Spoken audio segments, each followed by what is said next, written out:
아멘. 할렐루야. 주님의 이름으로 축복합니다. 여러분, 하나님은 살아계신 하나님이십니다. 믿으십니까? 정말 믿으십니까? 하나님은 살아계신 하나님이세요. 그러니까 이 예배도 사실은 하나님 받으세요. 이 예배의 영광은 하나님이 다 받으세요. 그러니까 어떤 환경과 어떤 상황에 불문하고 예배는 하나님이 받으신다. 살아계신 하나님 받으신다. 여기에 명확해야 여러분들이 믿음의 길을 걸어갈 수가 있어요. 하나님은 살아계신 분이에요. 근데 여러분 다 아멘 하시고 그렇게 여러분이 공감을 동의를 다 하셨는데 문제는 여러분 삶에 실제적으로 하나님이 살아계심이 분명한가입니다. 하나님은 어떤 분이십니까? 하나님은 온 우주 만물을 창조하신 분이십니다. 죽은 자도 살려내시는 하나님이십니다. 하나님이 못하실 일은 없습니다.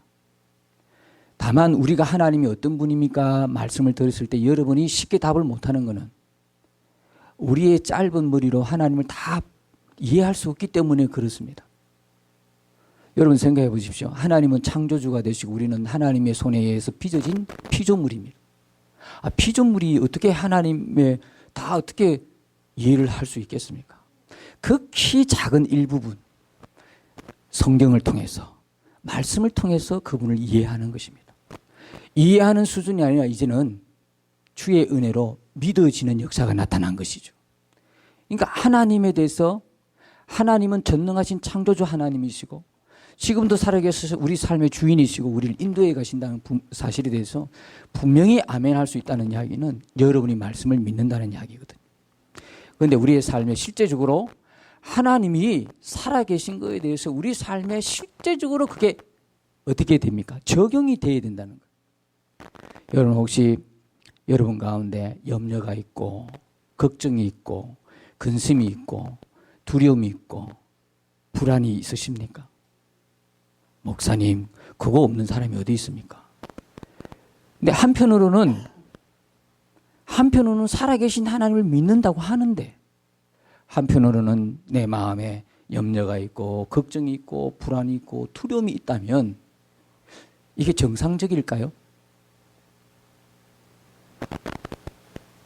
이 뭔가 정상적인 건 아닌 것 같아요. 그죠? 우리가 생각할 때. 그렇게 우리가 온전하게 하나님이 살아계신 분으로 믿는다고 하는데 내 삶에 적용이 안 되어서 문제이지 이거는 정상적이지 않는 거는 금방 알 수가 있잖아요. 그 놀라우신 분을 믿는데 우리 같으면 그 놀라우신 분이 우리와 동행하는 것을 믿는다고 하는데 여전히 내 삶에는 걱정이 있고 염려가 있고 근심이 있고 두려움이 있고 불안이 있다는 것은 뭔가가 안 맞다는 거예요. 그래서 제가 여러분들에게 처음으로 물어보는 거죠. 여러분의 하나님은 살아계신가? 나의 하나님은 살아계십니까? 아까보다도 대답이 좀 하려고 그러니까 또 어색하고 뭐 안 하려니 또 그렇고 여러분 주님이 은혜 주셔서 그 분명한 답을 여러분의 입을 통해서 고백되어지는 역사가 주님께서 주실 줄 믿습니다. 우리가 믿는 예수님 누구십니까? 오늘 많은 사람들이 세상 사람들은 예수님을 생각할 때 4대 성인 정도로 생각합니다. 이게 오늘날 생각하는 사람들의 생각이 아니에요. 2000년 전에도 예수님 오셨을 그 당시에도 똑같이 그렇게 생각하셨어요. 사람들이 그렇게 생각했어요. 그냥 유능한 스승 정도로. 그래서 성경에 여러분 랍비어 그런 단어가 나오죠. 랍비어. 제자들도 랍비어 그래서 랍비란 말은 무슨 말이냐면 선생님이란 뜻입니다. 베드로가 고백했던 하나님의 아들이시여 하나님이십니다. 그리스도이십니다. 이 고백이 아니라 그저 그냥 선생님 정도, 유능한 선생님 이런 고백이죠. 오늘날 그냥 4대 성인의 그냥 고백이 옛날에 2000년 전에 예수님 당시에도 있었다는 이야기입니다. 여러분, 그런데 분명한 사실은 우리가 예수님을 믿는다고 하는 말은 무슨 말이냐면, 여러분이 예수님 믿습니다. 다 예수님 믿으시지요? 그때 믿는다는 이야기는 예수님을 누구로 믿는다는 이야기입니까? 예수님을 창조주 하나님으로 믿는다는 이야기입니다. 창조주 하나님으로 믿을 뿐만 아니라 그분은 내 인생의 주인으로 오셨음을 믿는 것입니다. 그래서 진실로 예수를 믿는다는 이야기는 하나님 동시에 이 땅에 오셔서 나를 구원한 유일한 구원자일 뿐만 아니라 지금 내 인생에 오셔서 내 인생의 주인 되시고 내 인생의 왕이라는 고백이 여러분들이 예수를 믿는다는 말입니다. 다시 한번 여러분들에게 질문 드리겠습니다. 여러분은 예수님을 진실로 믿으십니까? 아멘으로 고백하는 여러분들에게 더 놀라운 은혜가 있으시기를 주님의 이름으로 축복합니다. 이 믿음에 이게 분명히 서야 됩니다, 여러분. 예수님이 자기 인생의 주인 되지 못하는데 어떤 은혜를 더 요구하겠습니까? 어떤 은혜를 하나님이 여러분에게 주기를 원하십니까? 밑 빠진 독에 물 붓기죠. 우리가 믿는다는 말이 도대체 무언가를 분명히 해야 될 것 같습니다.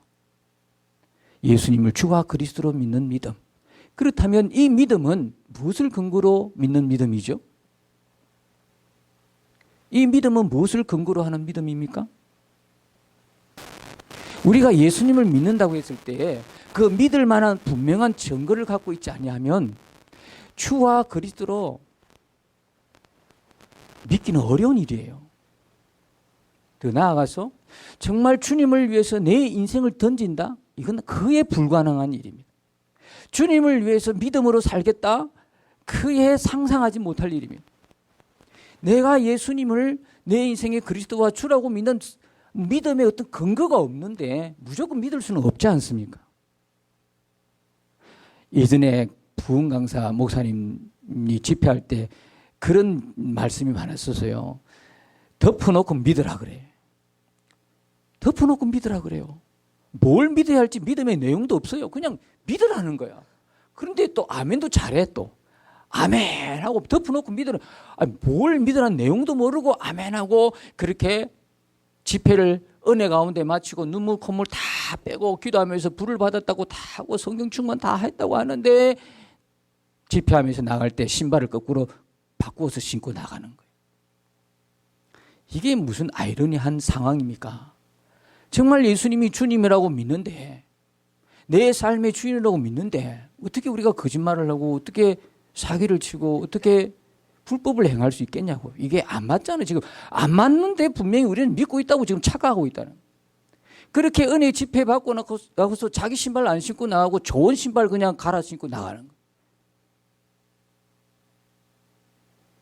예수님을 정말 그리스도와 주로 믿는 분명한 확신이 없으면 우리는 이처럼 믿을 수밖에 없는.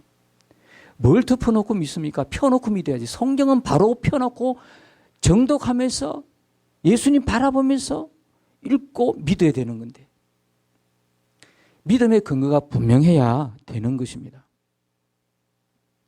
과연 예수님이 하나님인가?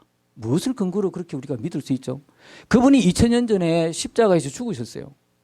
그분이 죽으심으로 말미암아 우리 모든 사람들의 죄가 다 해결이 되는 것을 무엇을 근거로 믿을 수가 있나요? 그런 의미에서 오늘 본문은 바로 예수님이 주와 그리스도로 믿는 믿음의 확실한 근거를 우리에게 제시해 주고 있는 본문의 말씀입니다. 여기에 보면 두 부류의 사람이 등장을 합니다.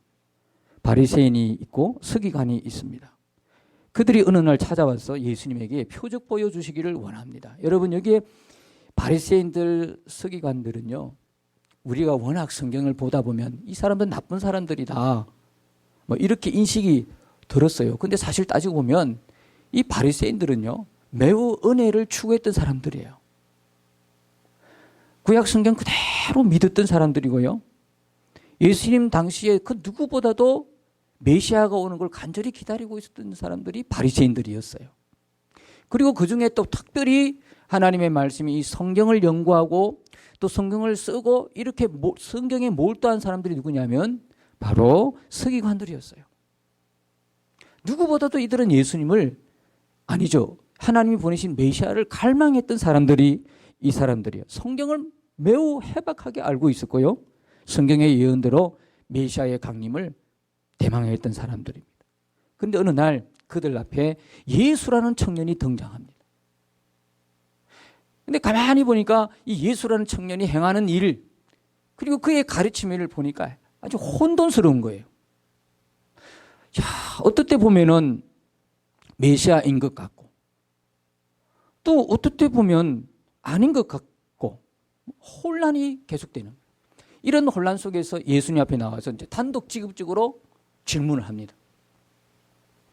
38절에 보면 선생님이여 우리에게 표적 보여주시기를 원하나이다. 무슨 표적이죠? 당신이 하나님이 보내신 메시아이십니까? 그렇다면 표적을 보여주세요. 이런 이야기입니다. 그랬더니 예수님이 즉시 그 질문에 대답을 하십니다. 39절 40절이죠. 우리 같이 한번 읽어봅시다. 시작. 예수께서 대답하여 이르시되 악하고 엄난한 세대가 표적을 구하나 선지자 요나의 표적밖에는 보일 표적이 없느니라. 요나가 밤낮 사흘 동안 큰 물고기 뱃속에 있었던 것 같이 인자도 밤낮 사흘 동안 땅속에 있으리라. 여러분 요나는 잘 아시죠? 구약시대 선지자였지 않습니까? 니느웨에 가서 하나님 말씀 듣고 회개를 선포하러 했더니 도망갔어요. 왜? 원수 같은 나라잖아요.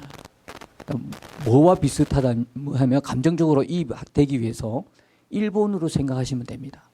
한국 사람에게 있어서 일본은 어떤 나라죠?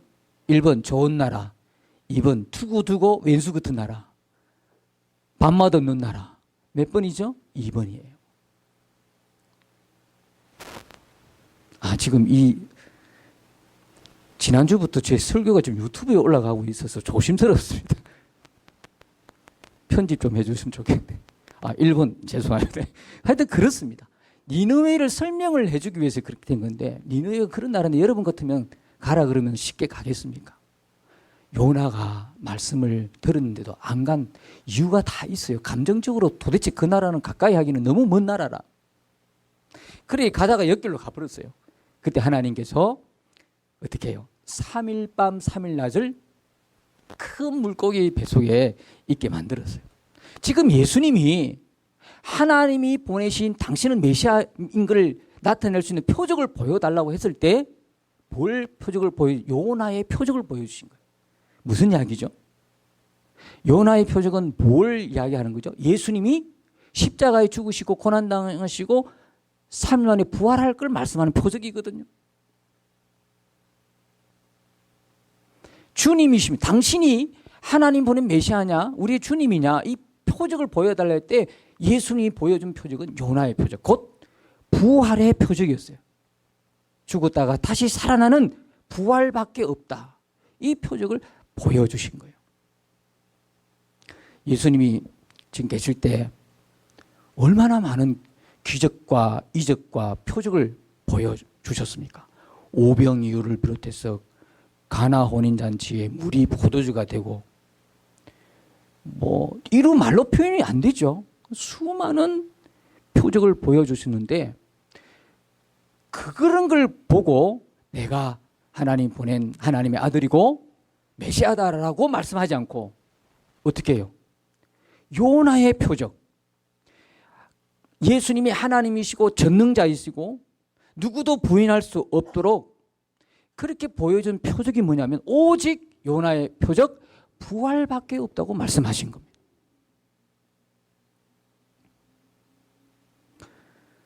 여러분 어떤 분은 이렇게 말씀하시죠. 도대체 내가 예수를 왜 믿어야 되냐? 뭘 보고 믿느냐? 그렇게 말씀하시는데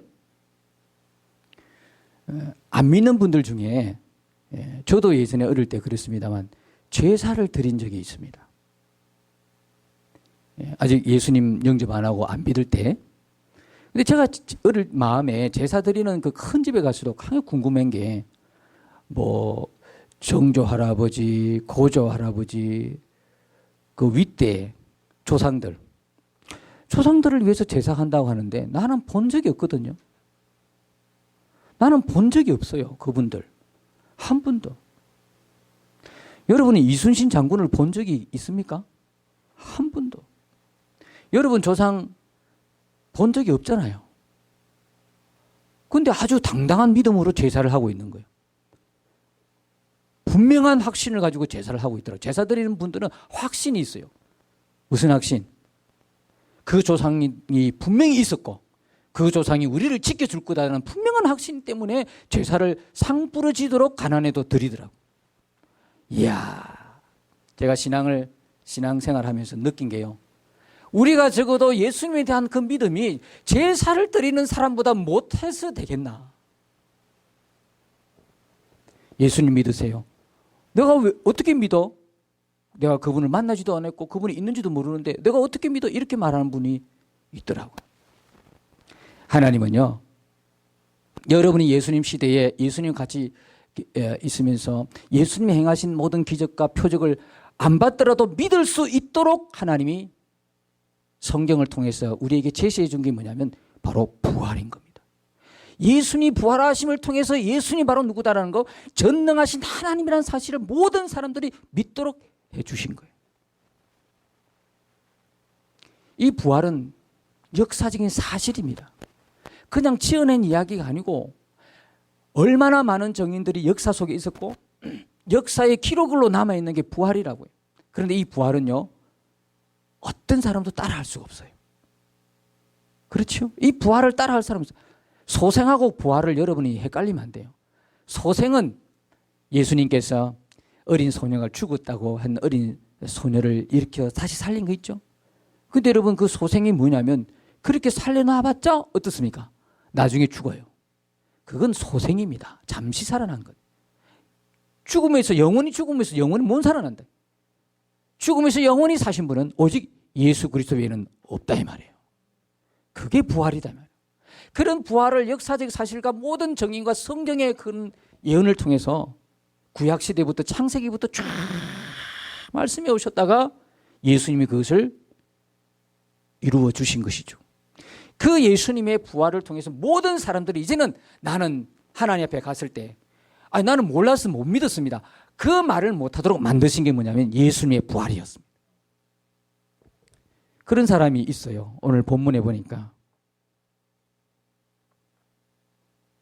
주님이 부활을 통해서 확실한 증거를 보여주심에도 불구하고 믿지 않은 세대를 니느웨 성 사람들과 비교해서 그들의 죄를 그대로 드러내는 장면이 41절에 있습니다. 41절을 같이 한번 읽어봅시다. 시작. 심판 때에 니느웨 사람들이 일어나 이 세대 사람을 정죄하리니 이는 그들이 요나의 전도를 듣고 회개하였음이거니와 요나보다 더 큰 이가 여기 있으며 그랬습니다. 여러분들이 이제 나중에 하나님을 만나러 갈 텐데 하나님을 심판대에서 만납니다. 누구도 어떤 사람도 하나님의 심판대에 서지 않은 사람 없지 않습니까? 하나님 심판대에 섰을 때 믿는 교회를 나왔던 사람이나 교회를 안 나왔던 사람이나 다 안 나온 사람들이 아마 볼 것 없지만 저는 이렇게 생각되어지는 게 교회에 나온 사람들 중에 안 믿는 사람이 있었다는 거예요.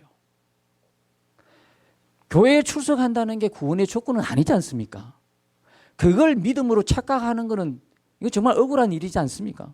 아는 거와 믿는 건 다른 거 아시죠? 교회에 출석한다고 해서 믿는 건 아닌 걸 여러분 아시죠? 누구보다도 여러분의 양심은 너무 잘 아실 거 아닙니까? 내가 진짜 예수를 믿는지 안 믿는지는 여러분 너무 잘 아실 거 아닙니까?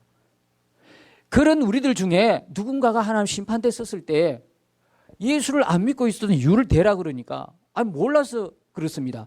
그런 사람들이 있기 때문에 오늘 41절에 그 말씀을 하는 거예요. 니느웨 사람들이 등장하는 거예요. 여러분 이 니느웨 사람이 누굽니까? 이 사람들은 하나님을 알지도 못했다.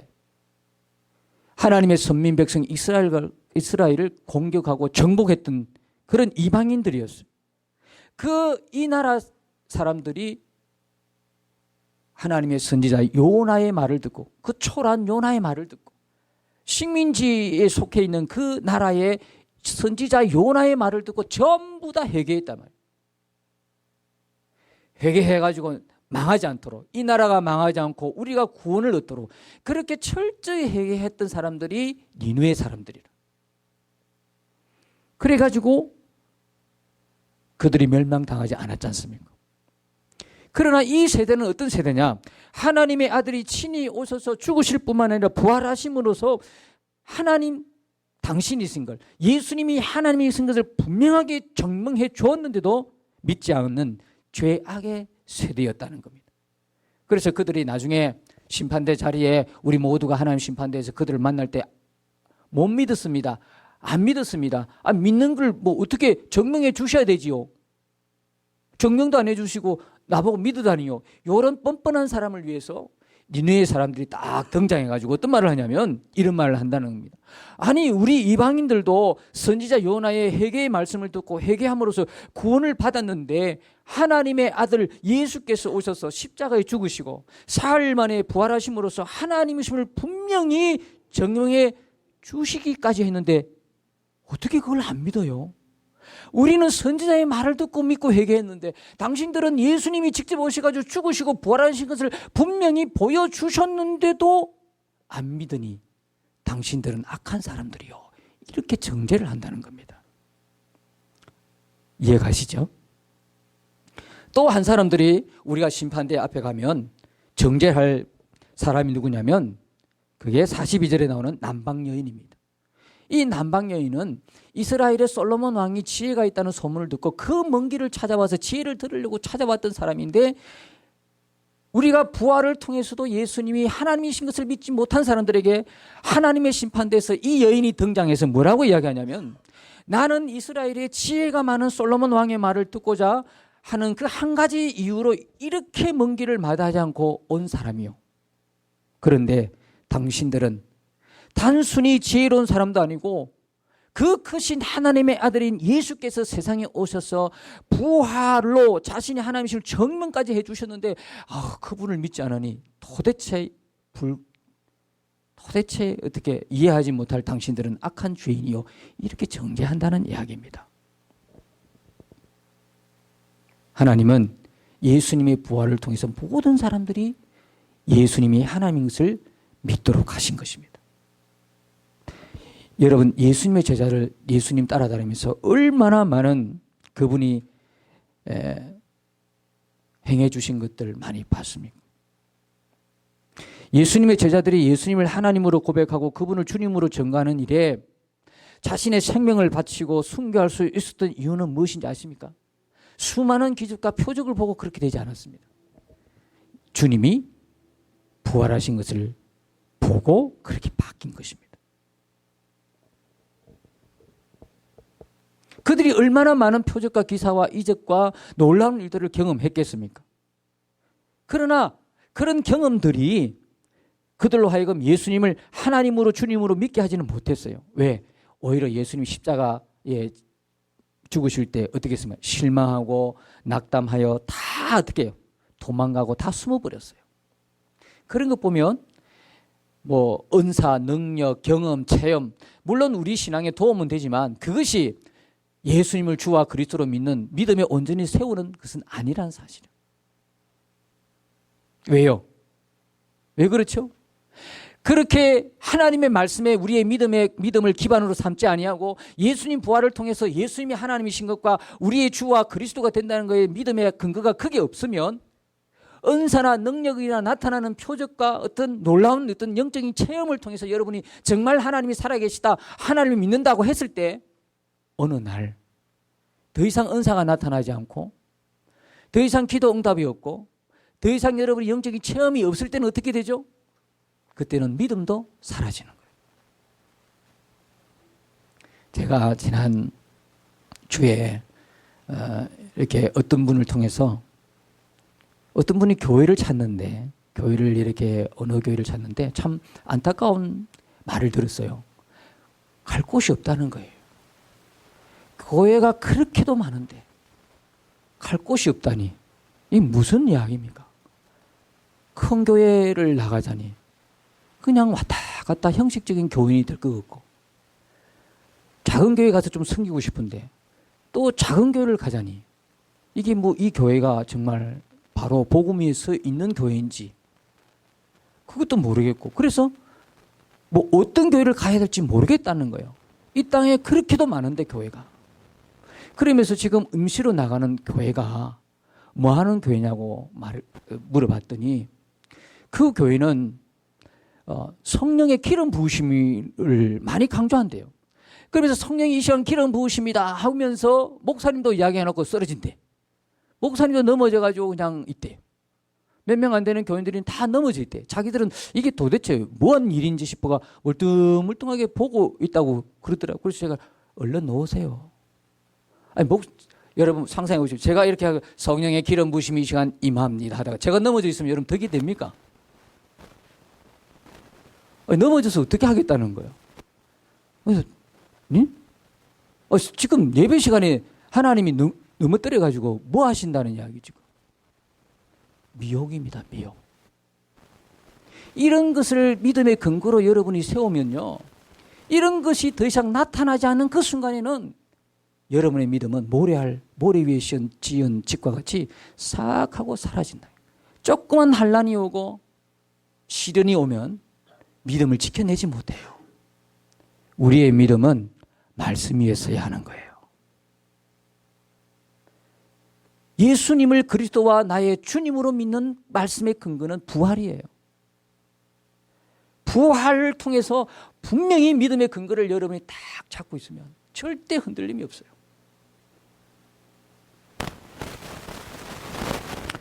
바울은 예수님의 부활이 하나님께서 모든 사람들에게 주신 믿을 만한 증거라고 사도행전 17장 31절을 통해서 말씀하고 있습니다. 그를 죽은 자 가운데서 다시 살린 것으로 모든 사람에게 믿을 만한 증거를 주셨음이니라. 이 부활을 통해서 더 이상 나는 예수님이 하나님인 걸 믿지 못했습니다. 변명을 못합니다. 모든 사람이 다 이 예수님의 부활을 통해서 그분이 하나님인 것을, 그분이 그리스도인 것을, 그분이 나의 주님이신 것을 부인 못한다고요. 저는 여러분의 믿음의 근거가 바로 이 말씀 위에 굳게 서 있기를 주님의 이름으로 축복합니다.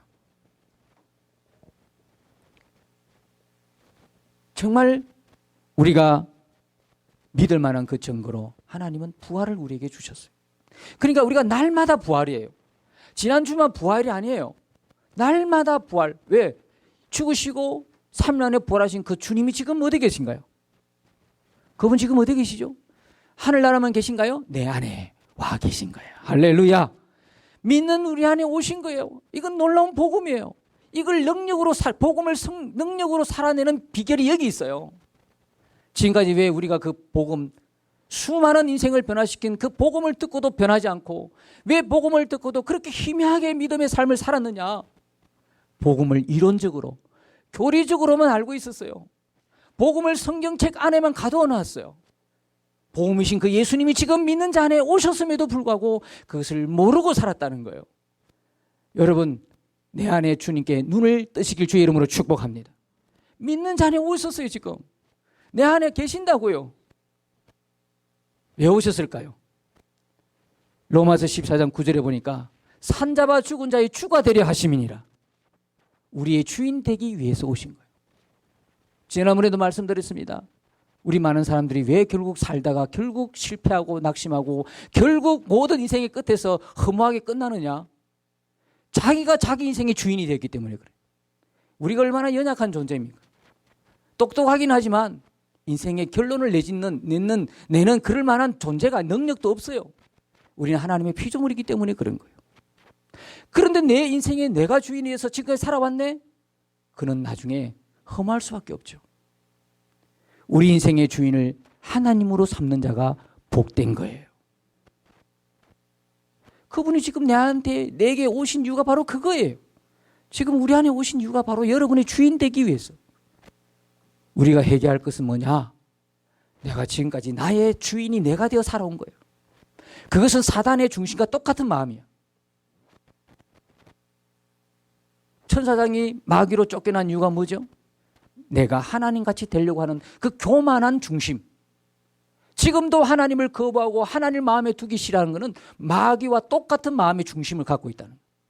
우리가 해결할 것은 윤리나 도덕적인 죄뿐만 아니라 근본적인 죄, 하나님이 내 인생의 주인 되지 못하게 하는 죄, 주님을 주인으로 삼지 못한 그 죄, 그 죄를 회개해야 되는 거예요.